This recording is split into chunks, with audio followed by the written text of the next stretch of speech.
The Xbox Series X is an apology for the Xbox One in every way. Microsoft's last console was weighed down by being $100 more at launch than the PS5, even though it had less GPU power, and it had a Kinect accessory that just wasn't very useful.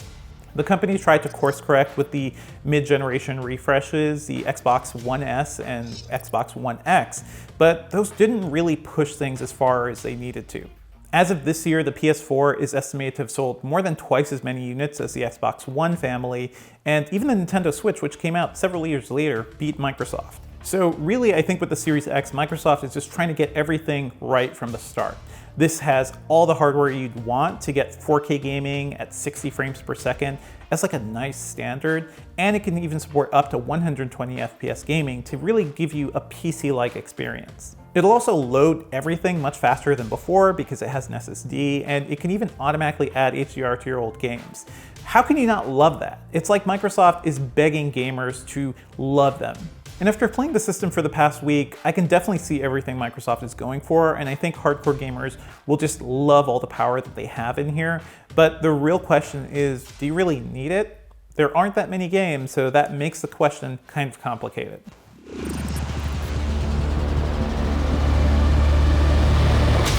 So yeah, the Xbox Series X is very, very big, which just seems to be the style for this console generation. These things need to have a ton of hardware in there to pump out 4K gaming, so that makes sense. It measures 6 by 6 inches, and it's about a foot high, almost like a perfect rectangle. We're used to Microsoft systems being pretty boxy, but this one in particular is basically just a shrunken down PC tower. Over time, I got used to it. It's not quite subtle, but it does eventually blend in with everything underneath my TV. It's a strong and sturdy machine overall. It is just a box, so the plastic feels nice and thick. I think it's the same as the One X. And, you know, it feels hefty in your hand too, so it doesn't feel like I'm gonna break it if this thing falls, which is a problem you'll have with a console in a house with kids. And there aren't really many design flourishes either. There's a disc slot up front for 4K Blu-rays, there's a single USB port, a button for syncing your controllers, and the little Xbox power button in the top right. That's pretty much it. The one strong bit of style you see is the top of the console, which has, you know, these perforated holes, which I think would be a tryptophobe's nightmare, and a giant fan, probably the biggest fan I've ever seen on a single piece of consumer electronics.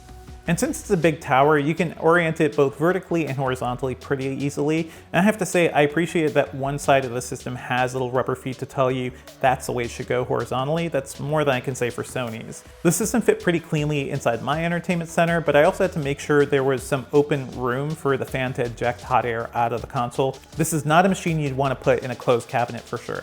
So sure, it's just a plastic box, but it's what's under the hood that's really compelling. It's running an 8-core Zen 2 CPU from AMD, and also new Radeon RDNA 2 graphics.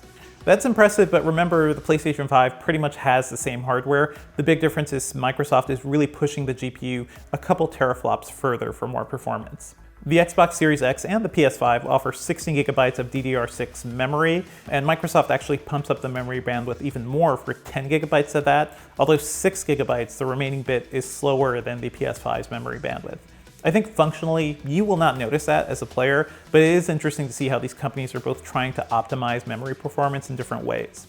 And the other key in the trifecta of great new hardware in the system is the 1 terabyte NVMe SSD. It's part of Microsoft's new Velocity architecture, and it is light years ahead of the spinning mechanical drives we've had in the last batch of consoles. Microsoft really needs that extra bandwidth and faster storage because pumping out 4K game textures and files and everything, that takes a lot of bandwidth, so you need faster hardware to deal with that. There's 802 gigabytes of free storage space on the Series X. You can also expand that with Seagate's 1 terabyte SSD expansion card, which costs $220. That drive may seem slightly expensive today, but it's only slightly more than 1 terabyte SSDs that are available for PCs. And if you've got an old USB 3.1 hard drive laying around, for example, one you may have used on the Xbox One X, you can also plug that into the Series X.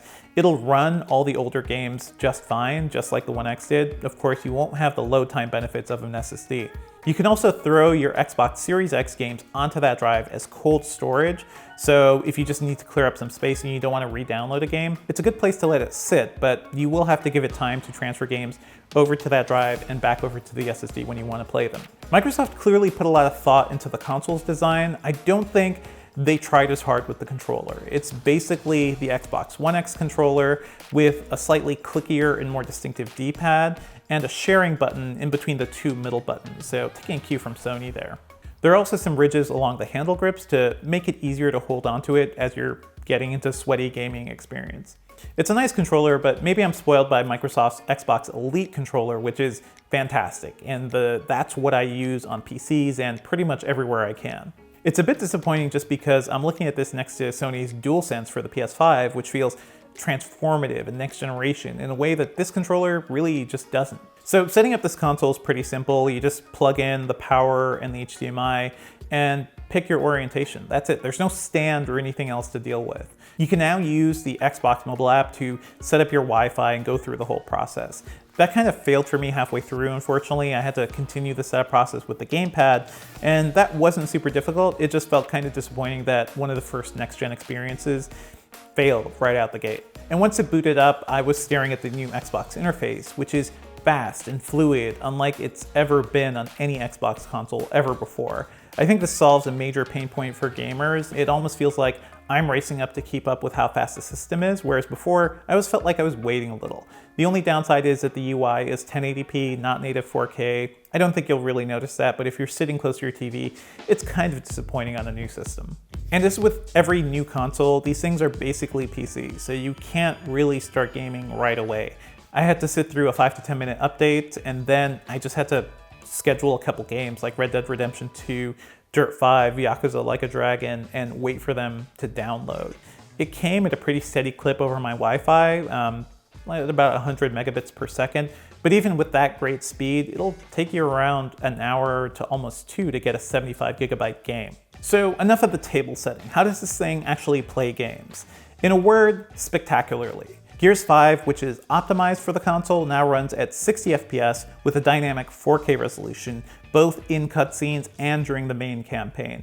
And everything just looks fantastic. You can tell that it's running the higher graphic settings you'd see on a PC, so you have better quality textures, and there's also a bit of ray tracing going on with the shadows and the lighting. So it looks like a transformative leap over the last gen, but it's also still Gears 5, so it's not a brand new game, and it's not going to be the must-have game that people need to buy the system, you know? On the Series X, the game also just loaded very quickly. Stages came up within like 10 seconds, whereas I remember on the One X, it was around 30 seconds or more to get these massive textures in. And that's mainly just from the leap to using an SSD. It's not even optimized for the Velocity architecture yet. Gears 5 also supports 120 FPS performance in the multiplayer mode, and that just felt incredibly smooth and responsive, and that's where I really started to see the need for higher frame rates. By having the screen refresh more quickly, the difference between, pressing buttons and seeing something happen on the screen is dramatically reduced. And I really, really felt that low latency when I was looking down the launch shot sniper rifle. Every tweak of the controller just was immediately reflected on screen. It made me feel like a better player overall. And one thing I noticed as I was mowing down tons of bad guys in Gears 5 is that this console is pretty quiet. When it's idling, it's near silent. I have a hard time telling it's on. And even when it's under load, the fan is blowing and hot air is coming out, but I can barely hear it. So that's the advantage of going with a giant fan. It's quiet, it doesn't have to spin as fast as smaller fans. And one thing that's worth mentioning here, I'm talking about different frame rates of performance. I'll say typically in consoles, we're used to 30 FPS, and not even always a constant 30 FPS. That's pretty much been the standard during the Xbox 360 and Xbox One era of games. It was limiting because people didn't have faster TVs, the GPUs just couldn't pump out pixels fast enough. With the Xbox One X, we started to see some 60 FPS games come about, but they also couldn't really run at a very high resolution. The difference there is 60 FPS just makes things look smoother and sleeker, and that responsiveness is going to get even faster, similar to the jump to 120 FPS. 60 FPS is something PC gamers have considered pretty much a standard for the past 10 years or more, so it's nice to see consoles kind of getting there and making that the base level of quality for a lot of games. You'll still see some 4K 30 FPS games, but that's up to the player choice. That's why you'll have multiple graphic settings to choose from. Yakuza Like a Dragon also looks fantastic and offers 3 different performance modes. One is 1080p with 60 FPS performance. Another is 1440p with 60 FPS, which I think is a nice balance between low res and the higher res of 4K. And another is a solid 4K 30 FPS experience. Now, here's the thing that I mentioned at the top of this review. I didn't have as many games as I'd like to really stress the system. So the Ubisoft games, Assassin's Creed Valhalla, Watch Dogs Legion, they're not out yet. And the big first-party title from Microsoft, Halo Infinite, is delayed until next year, and who knows when we'll actually see that. So the Achilles heel of this system is just brand new games that really want to make you spend money to upgrade to a new console. Still, Microsoft is upgrading a lot of its existing games, so Forza Horizon 4 is getting the bump up to 4K 60, Sea of Thieves is also going to be able to play in that, up from 30 FPS, so that's a major leap for that game. And even if a game isn't fully optimized for the system, just running off an SSD makes it faster. Red Dead Redemption 2 loaded a full minute faster on the Series X compared to the One X, although that was still a pretty long load time of around 35 seconds. That game ran at 4K 30 FPS on the One X, and it still looks good here, although I'm hoping Rockstar eventually gives us a 60 FPS mode, and I'm hoping for that for a lot of games, to be honest. Thanks to backwards compatibility, you can also play pretty much every game from the entire Xbox family. And older games also get automatic HDR added, so that made playing something like Geometry Wars Retro Evolved, an Xbox 360 launch title, transformative on my OLED because those bright levels and the colors just popped off the screen even more. I even played a bit of Alan Wake, Remedy's great game from the 360 era, which relies a lot on darkness and light, and the flashlights and all the lighting in that game just pop off the screen. They look really good, and honestly, I want to play through the whole game now just for this. And as I test out multiple games, the one thing that I found super useful is Microsoft's new Quick Resume feature, which lets you easily hop between up to 5 to 6 different titles. Not every game supports it, but when you do, if you try to reload a game, you'll see the title screen for a couple seconds, and then you're right back to where you were. This is nice if you're a little indecisive and you just want to move between different titles pretty quickly. It's much better from going back to the start screen and loading up all the title stuff for every game.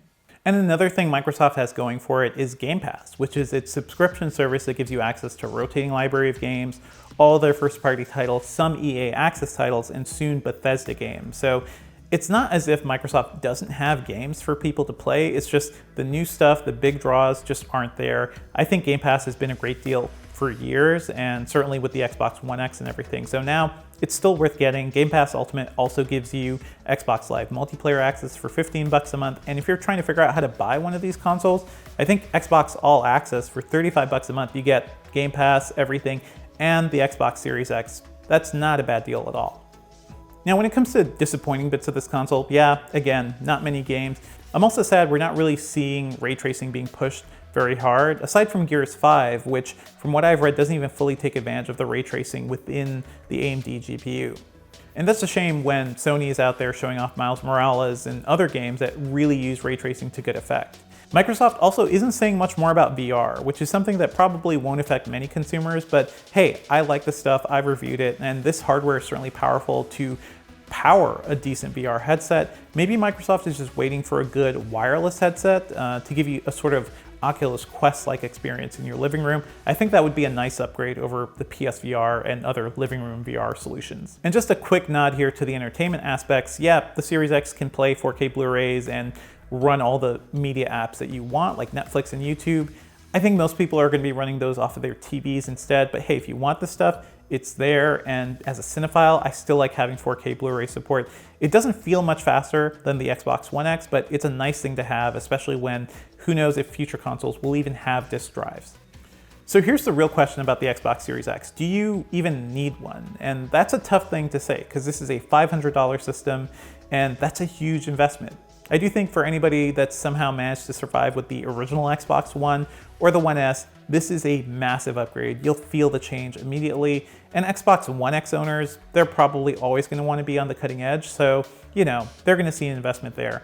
I'm not sure if Microsoft is really making the sell for new consumers, though, or to really bring over PlayStation fans. Also, if you don't have a brand new 4K TV, if you have an older set or even a 1080 TV and you're not trying to upgrade anytime soon, I think the Series S is a really good deal for $299. It offers a lot of the same hardware, just not native 4K rendering as much.